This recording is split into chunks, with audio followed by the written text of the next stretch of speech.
So, OKC gets whopped last night. 120 to what, 106? Something like that. It was a blowout. Now, you saw in game one that this team could have had a chance against the Heat, winning 106, I think 106-96, something like that. You know, it just disappoints me seeing that this team just vanished after game one. They disappeared.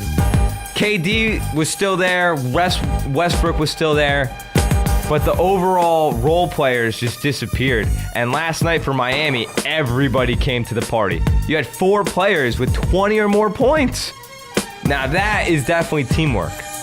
That is a all-around team effort. Mm-hmm. And it's what people, how do you say?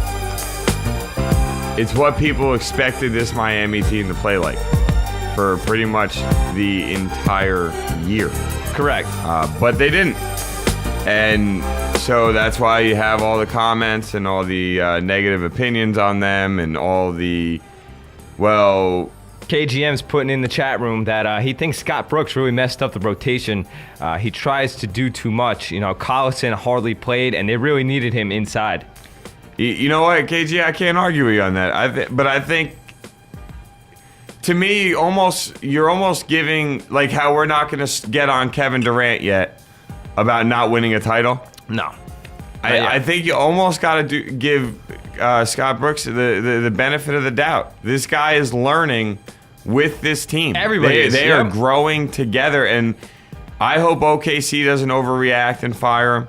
I hope that they keep him around, because I think that this team as a whole is growing together, and I think the coach is growing. You can go back to the Bulls with Phil Jackson. Phil Jackson didn't win them titles right off the bat. Mm-mm. It took them time together. They learned together. They went through bad times. They dealt with the Pistons. This team, OKC, really has all the makings of a championship caliber team. For the last 4 games, you did not watch Oklahoma City play the basketball that we've watched them play all year long. No. And now, credit due to Miami for great defense. Mm-hmm. Credit due for Miami for exploiting holes in OKC's defense. I don't want to take anything away from Miami, because they earned this. You do not just win 4 games in a row in the NBA Finals without being good and earning it. People don't just hand you the games. But this OKC it's just another building block. Like I said before, they have now officially been knocked out by the last 4 NBA champions. They lost to the Lakers twice, the Mavericks, and the Miami Heat. They have now officially lost to the last 4 teams that won the finals. They have now watched the team celebrate winning the NBA Finals in front of them. Okay? All that means for this team is they're going to take a couple days. They're going to be upset. They're not going to be happy. They're not going to be in good moods. God bless their wives and girlfriends and family members, because they are not going to be pleasant to be around. And then all of a sudden, they're going to go on their little vacation. They're going to get away. They're going to come back, and then they're going to say to themselves, I don't want to feel like that again. I don't want to ever deal with that again. I want a ring on my finger. And they're going to go, and they're going to work really hard not to have it. They're going to get back to the NBA Finals and see what happens. But they are learning. And you can't... I agree. Scott Brooks definitely did not handle his rotation the right way. That is what originally started me just talking. So let me get back to that. I'm sorry. Scott Brooks did not handle his rotation right. Game 4, when they jumped ahead by like 17 points, he then decides to bench Kendrick Perkins, which, yeah, I know Miami hit a bunch of three-pointers in the game and helped bring him back. But to be honest with you, Kendrick Perkins was dominating. Collison, dominating. They were eating the boards. They were dominating the paint. They were keeping Miami from driving the hole. It made a huge impact on the game. Collison picks up his 3rd foul. He goes to the bench. Perkins naturally gets benched because athletically he's just not good enough to play against Chris Bosh in Miami. But either which way, Scott Brooks, I think what Scott Brooks did was he overthought himself. There you go. He had things that worked. He had Cephalosha guarding D Wade or LeBron. He had Durant playing well. He had Westbrook up and down, but not bad. James Harden, to me, is the major wild card. He couldn't hit a shot and then completely lost his confidence, and he barely played. I mean, let's be honest, he barely showed up. And that's another learning block. But Harden and Westbrook last night combined for 9 of 31. Russell Westbrook alone was 4 of 20. 4 of 20, dude. That is atrocious. But Kevin Durant, the all-star, the superstar, the guy that if he continues to be the way he is a sure ballot Hall of Famer, still shoots over 50% from the field and drops 32 last night. Durant played. He played every game for this team. He gave it everything he had. I watched him cry when he walked into the locker room and give his mom, I don't know if that's his dad or an older brother or uncle or what that is. But I watched him hug them and start crying. And now a lot of people are going to get on a grown man for crying. Dude, that kid gave it everything he had. Mm-hmm. Everything. And let's be honest here, guys. As a man, no matter how old you get, when something really bad happens in life and you see mom, you just get a little emotional because mom's always been the one that gave you the shoulder. You know, dad says, get over it. Move on. There's always another game. Mom, it's okay, baby.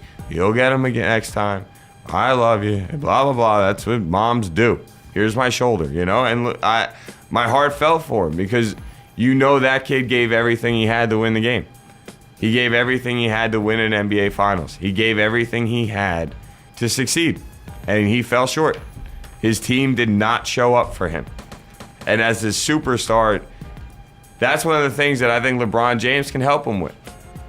LeBron James can sit down with him and talk to him about it. Be like, look, did you see after the game, he pulled him in close, he gave him a big hug, and I don't know what he said to Kevin Durant, obviously. They apparently over the summer developed a really, really, really close friendship. They were playing flag football together. They were setting up random street ball games through Twitter.